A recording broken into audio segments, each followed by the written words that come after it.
Okay, so question था यहाँ पे जी, ये क्वेश्चन था क्या हम दिस का कीवर्ड, तो दिस का कीवर्ड हम वहाँ यूजली यूज कर रहे होते हैं जब हमारे पास सेम नेम के वेरिएबल्स हों। लोकल वेरिएबल ये वाले जो है ये लोकल वेरिएबल्स हैं, और जो ये वाले PER CGPA ग्रेड ये कौन से वेरिएबल्स हैं, ये क्लास लेवल वेरिएबल्स हैं जो इंस्टेंस वेरिएबल है। तो यहाँ पे हमारे पास क्या हो रहा है, जब दिस हम तब यूज करते हैं जब we have same name for both. Let's say यहाँ पे भी मैंने लोकल वेरिएबल का नेम भी नेम है और क्लास लेवल वेरिएबल भी नेम है। तो जब मैं name is equal to name call करूंगी तो यहाँ पे मुझे क्या करेगा, यहाँ पे ये मुझे एरर देगा और कंपाइलर कंफ्यूज हो जाएगा कि मैं कौन सी नेम की वैल्यू किस नेम में सेट करवा रही हूँ।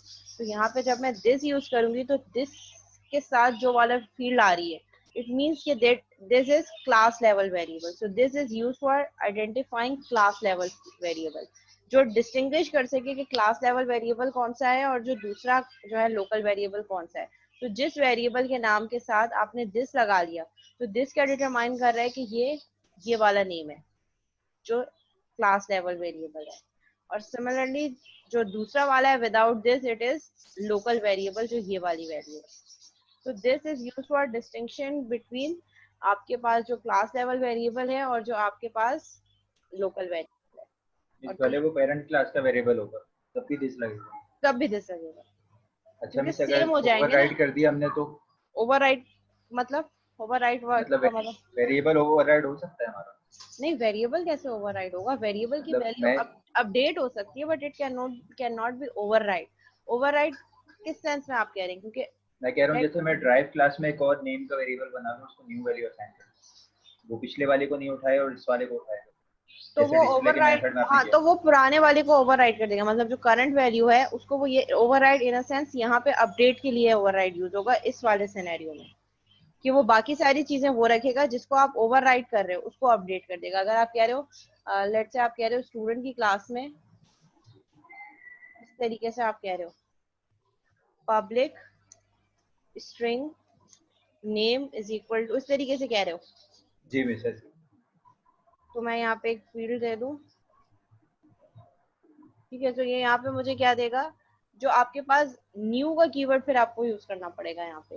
ये तो यहाँ पे ये ओवरराइडिंग नहीं हो सकेगी, कोई आपको नया नेम यूज करना पड़ेगा तो आपके पास वेरिएबल नेम ओवरराइड करने के लिए। और दिस का कीवर्ड जो है वो डिफरेंशिएट करने के लिए यूज होता है। सही। ठीक है, और यहाँ पर किसी और को कोई क्वेश्चन हो तो आप क्वेश्चन पूछना है, मैं उसका आंसर देके फिर हम आगे स्टार्ट करते हैं।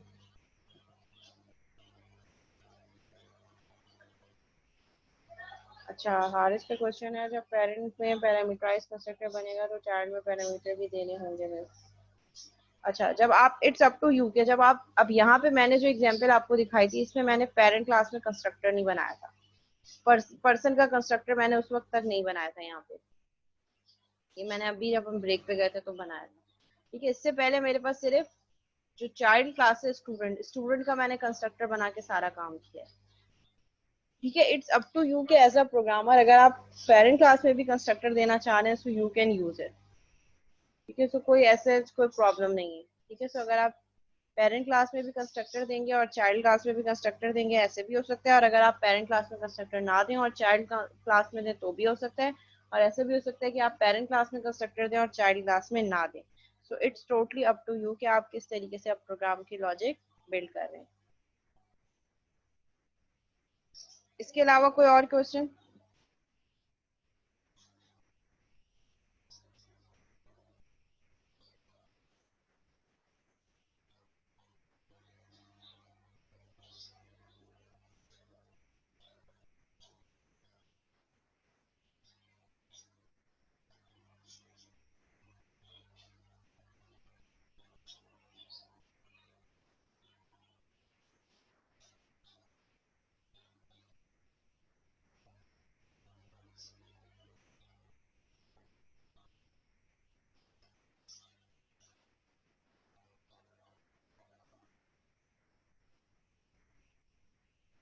जी, फर्दर कोई और क्वेश्चन है यहाँ पे?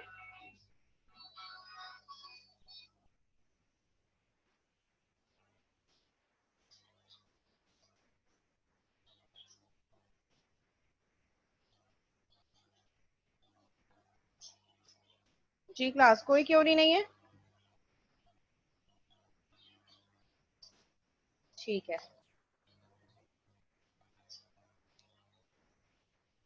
वापस आते हैं हम अपनी स्लाइड्स पे। ठीक है, so that is hierarchical inheritance. Hierarchical inheritance में क्या होगा, एक पेरेंट और उसके मल्टीपल चाइल्ड। जैसे अभी हमने देखा पर्सन, एक पेरेंट और उसके multiple child, like in employ and student. You can create further classes and can inherit parent class from those classes. आप ठीक है, अब अकॉर्डिंग टू योर रिक्वायरमेंट आप मल्टीपल क्लासेस बना सकते हैं और उनको पेरेंट क्लास से इनहेरिट करवा सकते हैं। ठीक है, सो इसकी भी एक एग्जांपल यहाँ पे एक मैंने करवा दिया आपको, और एक एग्जांपल हम यहाँ से भी देख लेते हैं।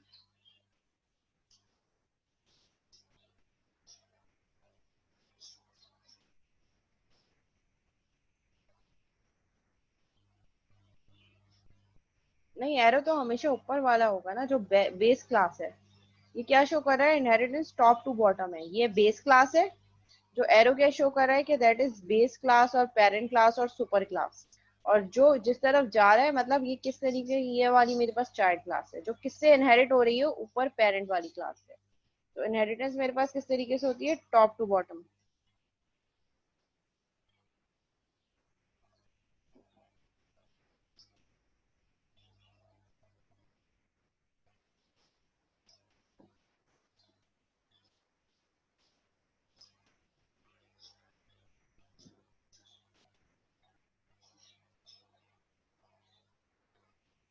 ठीक है, सो यहाँ पे इन्होंने कौन सी एग्जांपल दी है, पर्सन एंड एम्प्लॉय वाली।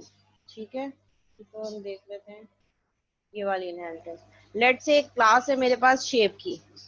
ठीक है, और शेप की क्लास में मेरे पास दो फील्ड्स हैं और इन दोनों फील्ड्स को मैंने प्रोटेक्टेड रखा है, protected float width and height.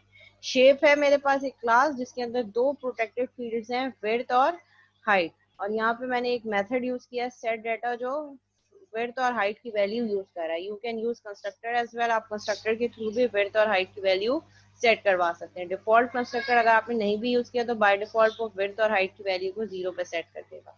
और अगर आप पैरामीटराइज कंस्ट्रक्टर बनाना चाह रहे हैं तो you can create public shape float w comma float height and width is equal to w and height is equal to h। तो यहाँ पे मेथड यूज हुआ है, you can use constructor as well, और मेथड और constructor दोनों भी हो सकते हैं। ठीक है, सो यहाँ पे ये मेथड यूज हो रहा है, सेट डाटा, जो दो आर्ग्यूमेंट्स दे रहा है और उन आर्ग्यूमेंट्स की बेसिस पे विड्थ और हाइट की वैल्यू सेट कर रहा है। सिमिलरली एक और क्लास हमने बनाई जो कि रेक्टेंगल की क्लास है, जो किसको कॉल कर रही है, शेप की क्लास को। और रेक्टेंगल की क्लास इन्हीं दो ही एट्रीब्यूट्स पे काम कर रही होती है, यानी कि विड्थ और हाइट। अब उसको हम लेंथ और ब्रेथ भी कह सकते हैं, और विड्थ और हाइट मींस उसमें दो डायमेंशंस होती हैं रेक्टेंगल की। तो यहाँ पे ये क्या कर रहा है, एरिया। एरिया कैसे निकलेगा, विड्थ मल्टीप्लाई बाय हाइट। एक क्या है कि यहाँ पे विड्थ और हाइट के लिए मुझे दोबारा से इसको क्रिएट नहीं करना पड़ेगा वेरिएबल्स, क्योंकि बाय डिफॉल्ट ये शेप की क्लास से इनहेरिट कर रहे हैं विड्थ और हाइट। और रेक्टेंगल का एरिया क्या होता है, विड्थ मल्टीप्लाई बाय हाइट। तो मैंने कहा कि एक मेथड हो जो कि फ्लोट वैल्यू रिटर्न कर रहा हो, नेम एरिया हो, और वो क्या करे, रिटर्न कर दे width multiply by height. Similarly मैंने एक और क्लास बनाई ट्राइंगल की, जो कि किसको इनहेरिट कर रही है, शेप की क्लास को।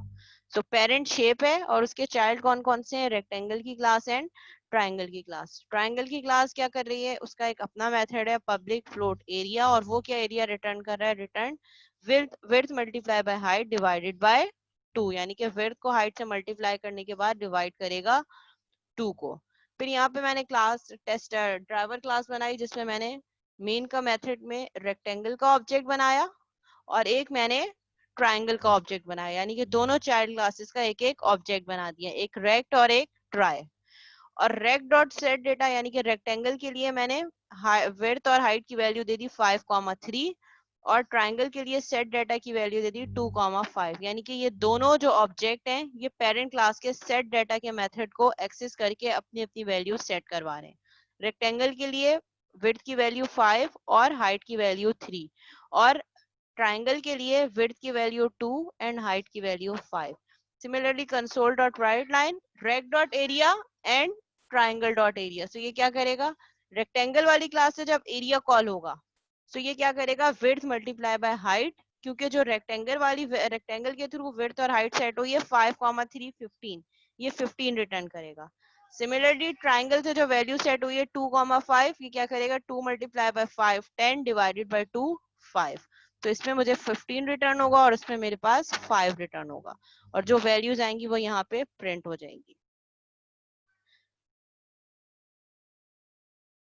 ये एग्जांपल क्लियर है या मैं इसको भी जो है वो कंसोल पे एक दफा एग्जीक्यूट करके बता दूं?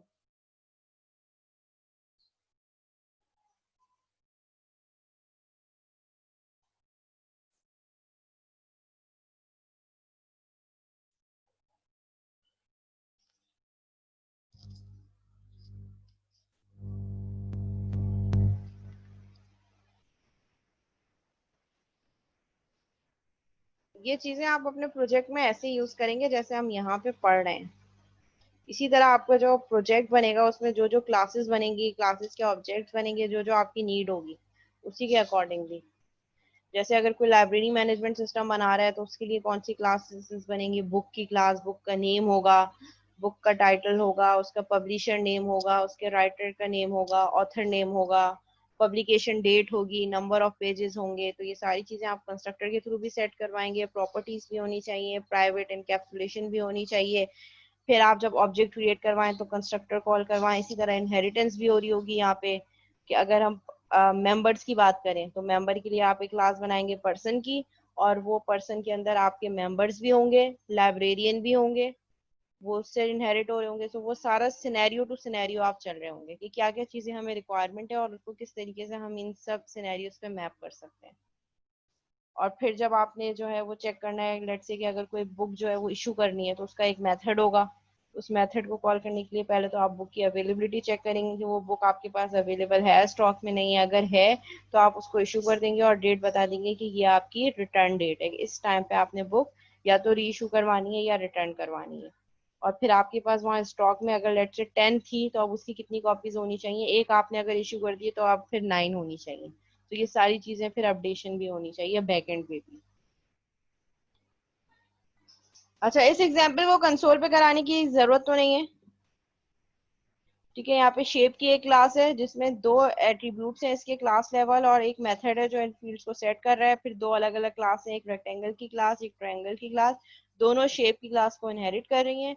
और एक जो है वो दोनों के अपने अपने मेथड हैं एरिया के, जो कि क्या है।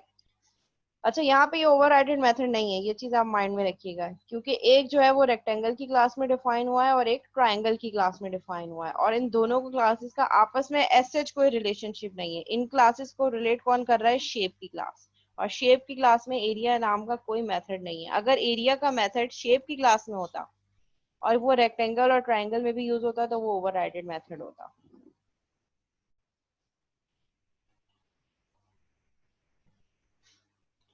ठीक है, next type of inheritance is multi-level inheritance. Multi-level inheritance means कि आपके पास एक से ज्यादा पेरेंट हो, जैसे वो parent child and grand parent वाला जो, जैसे लेट से अगर मैं एग्जांपल दूं, सो मैं अगर चाइल्ड की बात करूं तो मेरे लिए मेरे पेरेंट और फिर उनके भी पेरेंट मींस ग्रैंड पेरेंट और ग्रैंड चाइल्ड वाला रिलेशनशिप। तो यहाँ पे मल्टी लेवल, इस टाइप की इनहेरिटेंस को हम क्या कहेंगे, मल्टी लेवल इनहेरिटेंस, जिसमें आपके पास grandparent, parent and then child. ठीक है, सबसे पहले यहाँ पे एग्जांपल आई पर्सन की। A person can be employ and this employ can further be classified into programmer, analyst, manager and so on. तो ये मल्टी लेवल कि जो के प्रोग्रामर, और अगर मैं मैनेजर की बात करूं तो वो क्या इनहेरिट कर रहे होंगे, एम्प्लॉय के तमाम कैरेक्टरिस्टिक्स, और एम्प्लॉय बाय डिफॉल्ट किसकी कैरेक्टरिस्टिक्स को इनहेरिट कर रहा होगा, पर्सन की। तो अगर मैं कह रही हूँ कि पर्सन की 3 एट्रीब्यूट्स हैं, वही एग्जांपल को लेकर चलते हैं, नेम, एज और हाइट। और एम्प्लॉयज के 2 एट्रीब्यूट्स हैं, उसकी कंपनी और सैलरी। वही एग्जांपल जो हमने मैप की थी, मैं उसी को आगे लेके चल रही हूँ ताकि चीजें क्लियर होती चली जाए। सो पर्सन की क्लास के 3 attributes, name, age and height. Employ की क्लास के 2 specialize attributes, company and salary, और 3 वो जो पर्सन के वो इनहेरिट कर रही है। और अगर मैं प्रोग्रामर की बात करूं तो उसका एक्सपीरियंस, कितने टाइम से वो कोड कर रहा है, और फिर उसकी जो है वो स्किल सेट या प्रोग्रामिंग लैंग्वेज जिस पे वो काम कर रहा है, लेट्स से सी शार्प है, जावा है, वीबी है, क्या है। तो टोटल प्रोग्रामर क्लास के कितने एट्रीब्यूट्स हो गए, 2 इसके अपने स्पेशलाइज्ड, दो वो जो ये एम्प्लॉय की क्लास से इनहेरिट कर रहा है, और तीन वो जो ये पर्सन की क्लास से इनहेरिट कर रहा है। तो इस प्रोग्रामर की क्लास के अपने कितने एट्रीब्यूट्स हो गए? Total 7 attributes. That is multi level inheritance, जहाँ पे चाइल्ड अपने पेरेंट की और पेरेंट अपने पेरेंट की जो है वो प्रॉपर्टीज क्या कर रहा है? इनहेरिट कर रहा है। तो बाय डिफॉल्ट जो चाइल्ड क्लास होगी वो पेरेंट और ग्रैंड पेरेंट दोनों की प्रॉपर्टीज जो है वो यूज कर सकते हैं। इसी तरह फिर हम पर्सन को स्टूडेंट भी कह सकते हैं। अब वो स्टूडेंट फुल टाइम स्टूडेंट भी हो सकता है, या आपके पास जो है कोर्स टू कोर्स और फुल टाइम भी हो सकता है, या आपके पास जो है वो डिप्लोमा स्टूडेंट भी हो सकता है और डिग्री स्टूडेंट भी हो सकता है। इसी तरह अगर मैं डॉक्टर की बात करूं तो डॉक्टर को फर्दर हमारे पास कौन सा होगा? विजिटिंग पे है या आपके पास परमानेंट है? ठीक है, इस तरीके से। और फिर हम एम्प्लॉय को फर्दर ये भी कर सकते हैं कि सैलरी एम्प्लॉय है या आपके पास कमीशन बेस्ड एम्प्लॉय है। ठीक है, तो मल्टीपल कैरेक्टराइजेशन हो सकती है और सिनेरियो टू सिनेरियो हो सकती है। इसकी भी एग्जांपल देख लेते हैं। ठीक है, यहाँ पे एक मेरे पास क्लास है पर्सन की। पर्सन का नेम सेट हो रहा है, ठीक है, dummy, gender and age. And display के में क्या एक मेथड है जो कि इन तीनों फील्ड्स को सेट करवा रहे हैं। नेम ये है, एज ये है और जेंडर ये। फिर एक और क्लास मैंने ड्राइव की इसी पर्सन की क्लास से, that is employ. Employ person और उस एम्प्लॉय की कंपनी के नेम और उसकी सैलरी। और डिस्प्ले के मेथड में हमने क्या कॉल करवा दिया? बेस डॉट डिस्प्ले, यानी कि बेस क्लास का डिस्प्ले मेथड। और बाकी दो फील्ड जो कंपनी और सैलरी, ये एग्जांपल वही है जो अभी हमने पहले की थी। आज की क्लास की जो फर्स्ट एग्जांपल थी जो मैंने रिव्यू करवाई थी, ये अभी तक बिल्कुल वैसे ही है। अब जो नेक्स्ट काम है, एक और क्लास इनहेरिट होगी, और वो किससे होगी? पर्सन से होने के बजाय इस एम्प्लॉय की क्लास से इनहेरिटेड होगी। तो यहाँ पे एक और क्लास मैंने बनाई, पब्लिक क्लास प्रोग्रामर एम्प्लॉय, और मैंने नंबर बता दिया 3, यानी कि इस कंपनी में कितने प्रोग्रामर्स हैं और उनका नंबर हो गया लेट्स से 3। और मैंने डिस्प्ले करवा दिया डिस्प्ले के मेथड में बेस डॉट डिस्प्ले। तो ये क्या करेगा? जो ये वाली डिस्प्ले का मेथड है इस पे जाएगा। जो इस प्रोग्रामर की क्लास की बेस क्लास कौन सी है? एम्प्लॉय। तो ये बेस डॉट डिस्प्ले से कहाँ जाएगा? ये वाला जो डिस्प्ले मेथड है ये बेस डॉट डिस्प्ले को कॉल करेगा, यानी कि एम्प्लॉय के डिस्प्ले को कॉल करेगा। और एम्प्लॉय का डिस्प्ले किसको कॉल कर रहा है? बेस डॉट डिस्प्ले, यानी कि पर्सन की क्लास पे। तो ये एक मेथड की कॉलिंग से 3 मेथड कॉल हो सकते हैं। मेथड में कौन सा कॉल करूंगी? P dot display. तो ये ओवरराइडेड मेथड डिस्प्ले वाला कॉल करेगा जो प्रोग्रामर का होगा। और प्रोग्रामर से ये जाएगा एम्प्लॉय वाले डिस्प्ले पे, और एम्प्लॉय वाले डिस्प्ले से ये जाएगा पर्सन वाले डिस्प्ले से। सो नेम, एज और जेंडर यहाँ से उठाएगा। फिर उसके बाद नेम ऑफ कंपनी और सैलरी एम्प्लॉय वाली क्लास के डिस्प्ले मेथड से उठाएगा। और फिर वापस आके ये बता देगा कि number of programming language is known, यानी कि वो प्रोग्रामर कितनी प्रोग्रामिंग लैंग्वेज जानता है। यहाँ पे 3 है तो वो 3 प्रिंट हो जाएगा। और ड्राइवर क्लास में क्या होगा? मेन मेथड के अंदर मैंने प्रोग्रामर क्लास का ऑब्जेक्ट बनाया, यानी कि जो मेरे पास सबसे चाइल्ड है, प्रोग्रामर वाली क्लास कौन सी है? चाइल्ड क्लास है, उसका ऑब्जेक्ट बना। और फिर हमने क्या किया? पी डॉट डिस्प्ले कॉल कर दिया। तो ये पी डॉट डिस्प्ले जाएगा प्रोग्रामर वाले से, यहाँ से बेस डॉट डिस्प्ले जाएगा एम्प्लॉय पे। एम्प्लॉय का display again base dot display call करेगा, सो ये पर्सन का डिस्प्ले कॉल होगा। 3 एट्रीब्यूट्स प्रिंट होंगे, वापस आएगा, फिर नेम ऑफ कंपनी और सैलरी प्रिंट करेगा, फिर वापस यहाँ आएगा जहाँ से कॉल हुआ था, और प्रिंट हो जाएगा number of programming language known. ठीक है, इसको मैं कंसोल पे करके दिखा देती हूँ।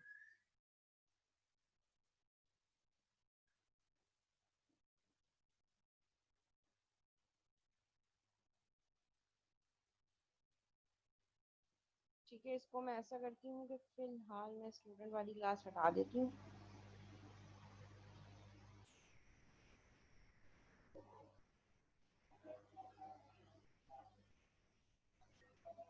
ठीक है, और मैं यहाँ पे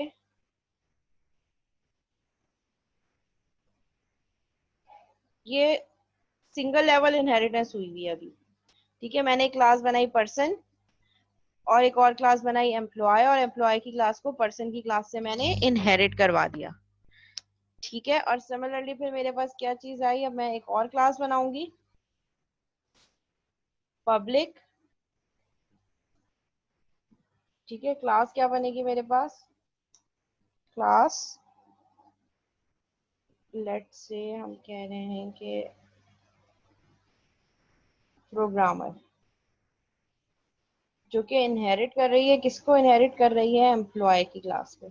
तो जब ये क्लास एम्प्लॉय की क्लास को इनहेरिट करेगी, तो बाय डिफॉल्ट ये क्या करेगी, ये जो मेरे पास एट्रीब्यूट्स हैं एम्प्लॉय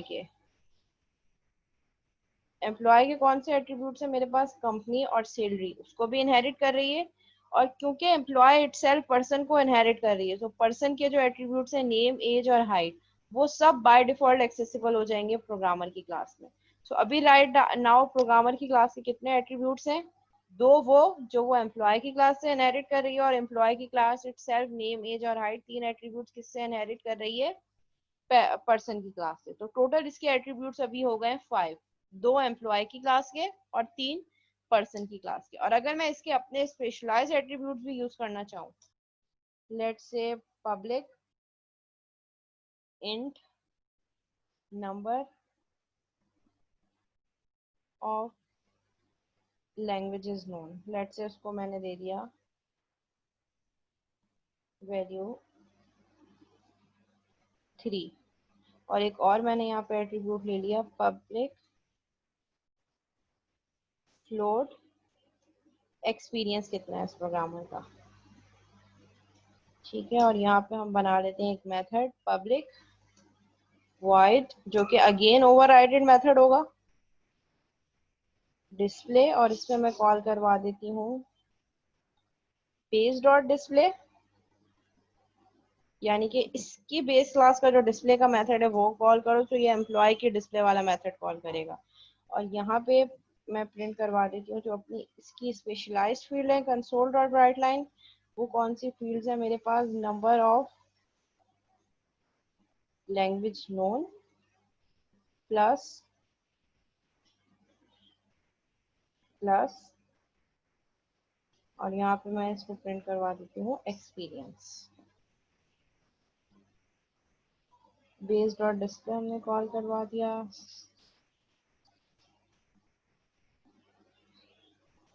एम्प्लॉय की क्लास में डिस्प्ले का मेथड नहीं है, तभी इसने मुझे एरर दी थी।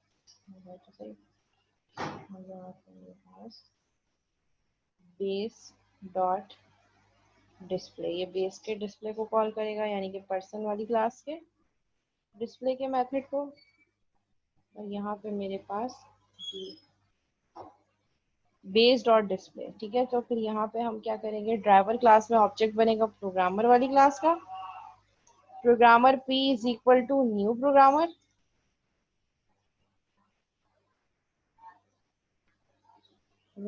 और हम ऐसा करते हैं कि इसकी जो दो फील्ड्स मैंने दी हैं, number of language known this and number of experience 5.5 years,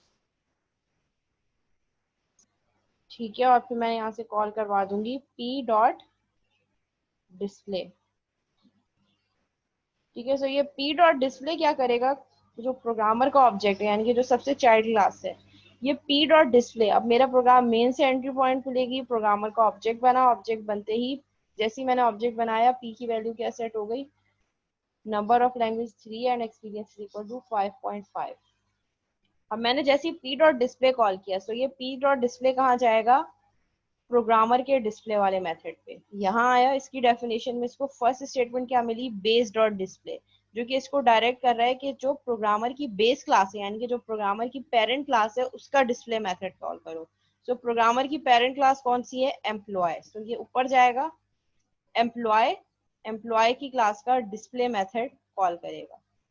इसमें यहाँ पे क्या प्रिंट हो, यहाँ पे कॉल हो रहा है, पहली स्टेटमेंट क्या है, बेस डॉट डिस्प्ले, यानी कि जो एम्प्लॉय की पेरेंट क्लास है उसका डिस्प्ले मेथड कॉल करो। सो एम्प्लॉय की पेरेंट क्लास कौन सी है, पर्सन, तो ये पर्सन की क्लास का डिस्प्ले मेथड पे कॉल कर देगा। अब यहाँ पे कुछ फर्दर कॉलिंग नहीं हो रही, प्रिंट हो रहा है नेम, एज और हाइट, और नेम क्या है ABCD, एज 25, और हाइट क्या है 5.7 है। तो ये नेम, एज और हाइट प्रिंट करेगा। वापस कहाँ जाएगा, जहां से ये वाला डिस्प्ले कॉल हुआ था, तो ये जाएगा यहाँ पे नेम, एज, हाइट प्रिंट कर चुका है। अब प्रिंट करेगा कंपनी और सैलरी। सो कंपनी है XYZ कॉर्पोरेशन और सैलरी है 50,000। ये प्रिंट करने के बाद वापस कहाँ आएगा, जहां से ये वाला डिस्प्ले मेथड कॉल हुआ था, कहाँ से कॉल हुआ था, डिस्प्ले बेस डॉट डिस्प्ले, यहाँ आया, यहाँ पे प्रिंट कर देगा number of languages and experience. So number of languages 3 and experience is 5। तो रन करके देख लेते हैं। ठीक है, इसने ABCD नेम, एज और हाइट दे दी, कंपनी नेम और सैलरी दे दी, और similarly number of languages known और टोटल एक्सपीरियंस दे दिया।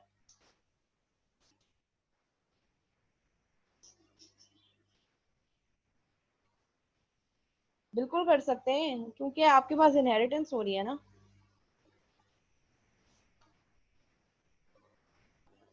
बिल्कुल कर सकते हैं, इनहेरिटेंस हो रही है।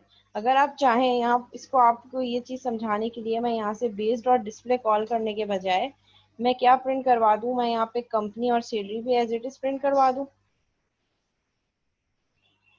बेस वाला हम इसलिए कर रहे होते हैं कि एक चीज जो हम पहले डिस्प्ले के मेथड में लिख चुके हैं वो रेपुटेशन ना हो। अब यहाँ पे ये जो नेम और एज हाइट है, ये भी मैं यहाँ प्रिंट करवा दूँ। ठीक है, तो आप देखें यहाँ प्रोग्रामर की क्लास में मैंने नेम, एज और हाइट को भी प्रिंट करवा दिया, तो ये एक्सेसिबल है, यहाँ पे कोई एरर नहीं आया। इसी तरह कंपनी और सैलरी भी, और number of language and experience भी। अब जब मैं यहाँ से पी डॉट डिस्प्ले करूंगी तो ये हमेशा ओवरराइडेड मेथड कॉल करेगा, और यहाँ से कोई भी बेस क्लास वाला मेथड कॉल नहीं होगा, क्योंकि मैंने बेस डॉट डिस्प्ले कॉल नहीं करवाया।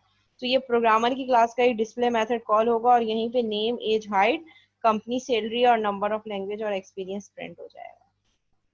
तो आप चाहें तो ऐसे कर सकते हैं, आप चाहे तो बेस्ड और डिस्प्ले, वो थोड़ा ज्यादा एफिशिएंट पे। उसमें ये है कि आपको ये स्टेटमेंट बार बार रिपीट नहीं करनी पड़ेगी जब आप ऑलरेडी वंस इसको राइट डाउन कर चुके हैं।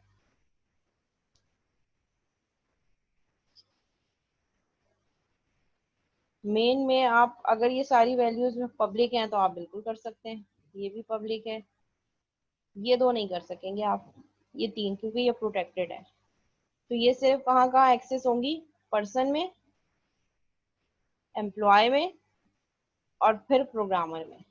लेकिन जब आप टेस्ट से, आप देखें अगर मैं टेस्ट से करूं पी डॉट, तो मुझे ये कौन कौन सी फील्ड देगा, P dot salary, number of languages known, experience and company name.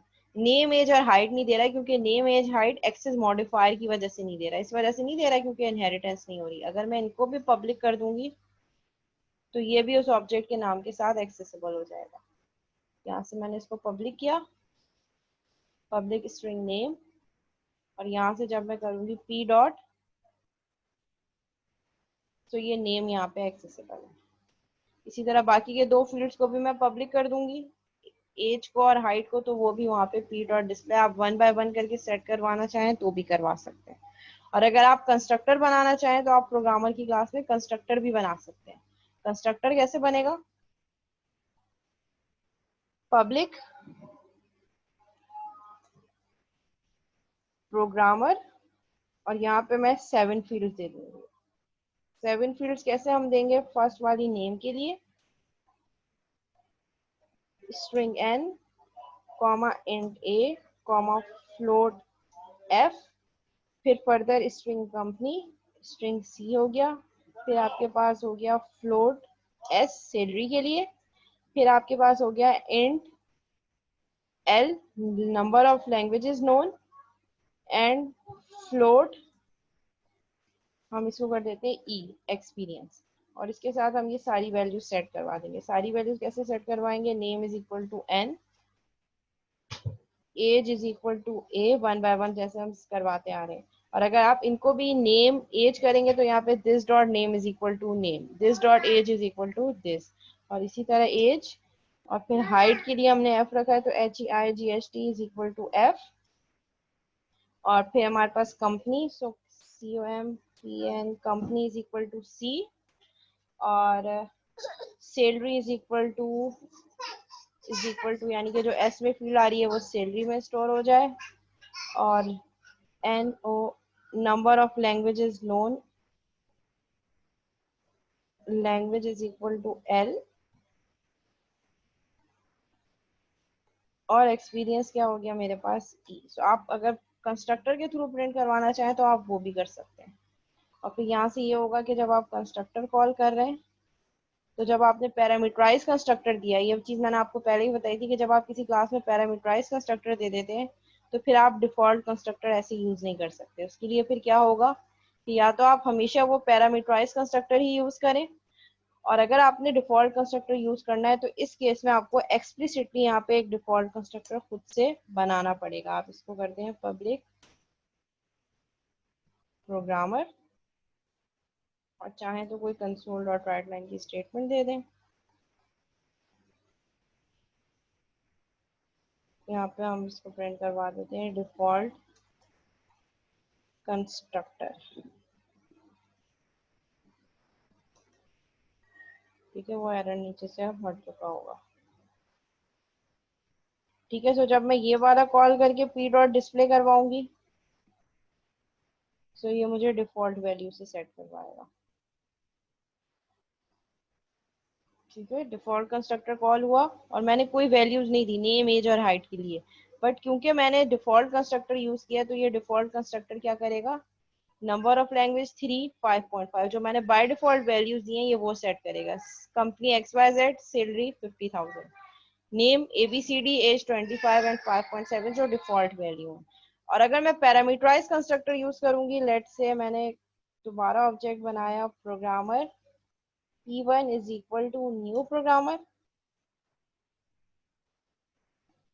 तो यहाँ पे हम इसको 7 फील्ड्स देनी पड़ेंगी। सबसे पहले नेम देना पड़ेगा, लेट से नेम में इसको दे देते हैं पिज्जा। ठीक है, एज दे देते हैं इसको। ठीक है, हाइट दे देते हैं कोई भी F आएगा। ठीक है, उसके बाद फिर क्या आया, कंपनी नेम, लेट से कंपनी नेम कर देते हैं कीट। ठीक है, फिर सैलरी हम रैंडमली कोई भी सैलरी कर देते हैं।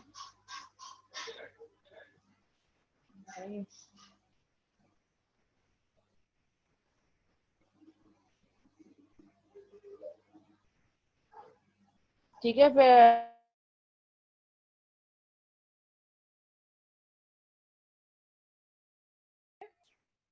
आई गेस कुछ नेट का इशू हो गया है। ठीक है, फिर मैंने उसके बाद नेक्स्ट फील्ड सैलरी हो गई, नेम हो गया, एज हो गई, हाइट हो गई, कंपनी नेम देना है, कंपनी नेम कीट।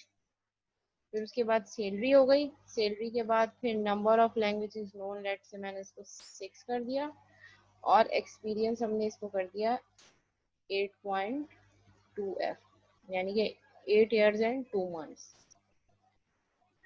और इसके साथ जब मैं इसको कॉल करवाऊंगी ये एंड मैंने कहा P1 डॉट डिस्प्ले। ठीक है, सो ये इन वैल्यूज के साथ भी जो मैंने ओवरराइडेड वैल्यूज किए हैं इन वैल्यूज के साथ फिर मैं डिस्प्ले के मेथड को कॉल करवा। कंस्ट्रक्टर बनाने से फायदा ये होता है कि आपको हमेशा डिफॉल्ट वैल्यू के बजाय आपको अपनी जो जितने ऑब्जेक्ट बनेंगे हर किसी की वैल्यू डिफरेंट होगी, तो उन डिफरेंट वैल्यूज के साथ यू कैन यूज कंस्ट्रक्टर। और डिस्प्ले का मेथड वो ये सारी फील्ड्स प्रिंट करवा रहा है। और अगर आप चाहें तो इसको रिमूव करके बेस डॉट डिस्प्ले भी करके कॉल करवा सकते हैं, जो कि ज्यादा एफिशिएंट वे होगा। यहाँ तक कोई कंफ्यूजन तो नहीं है?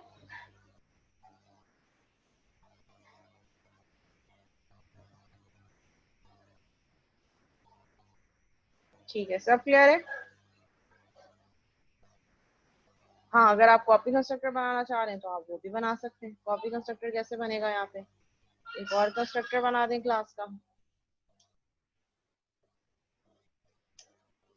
पब्लिक प्रोग्रामर, और उसमें आर्ग्यूमेंट किया जाएगा। कॉपी कंस्ट्रक्टर कैसे बनाते, इसमें हम देंगे प्रोग्रामर पी, यानी कि इसमें इटसेल्फ क्या जा रहा होगा, इसमें इटसेल्फ हमारे पास एक इनपुट क्या जा रहा होगा, एक पूरा का पूरा ऑब्जेक्ट। ये क्लास का नेम, उसका ऑब्जेक्ट, और उसके बाद फिर आप क्या सेट करवाएंगे, name is equal to P dot name, यानी कि उस ऑब्जेक्ट के साथ जो आपने नाम रखा था वो नेम नेम में सेट हो जाए। इसी तरह सारी वैल्यूज को आप सेट करवा देंगे, तो ये आपके पास कॉपी कंस्ट्रक्टर हो जाए। और यहाँ पे हम करेंगे age is equal to P dot age, similarly height is equal to P dot height, यानी कि जो हमारे पास हाइट इस ऑब्जेक्ट, यानी कि जो आप ऑब्जेक्ट पास करेंगे। और similarly company is equal to P dot उस ऑब्जेक्ट के नाम के साथ जो आपने कंपनी सिलेक्ट की थी। इसी तरह salary is equal to P dot salary,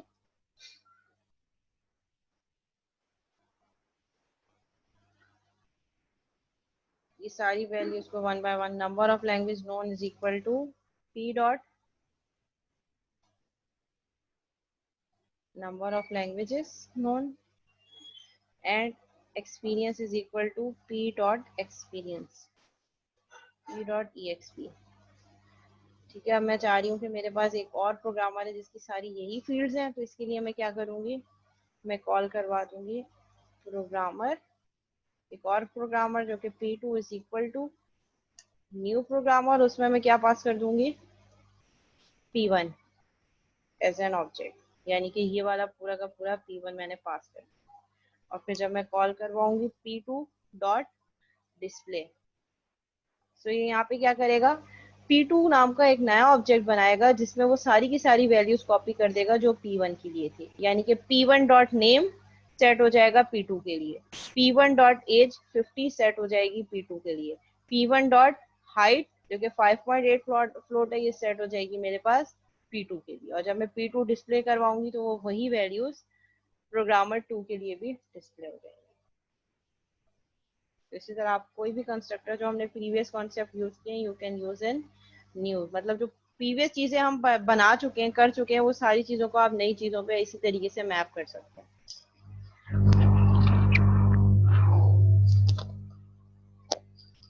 clear है? ठीक है, इसको फिलहाल यहीं तक रखते हैं, मैं अटेंडेंस ले लेती हूँ आप लोगों की, और फिर अटेंडेंस के बाद हम ब्रेक ले लेते हैं, ब्रेक के बाद वापस आते हैं, फिर उसके बाद जो है हम दोबारा से कंटिन्यू करेंगे।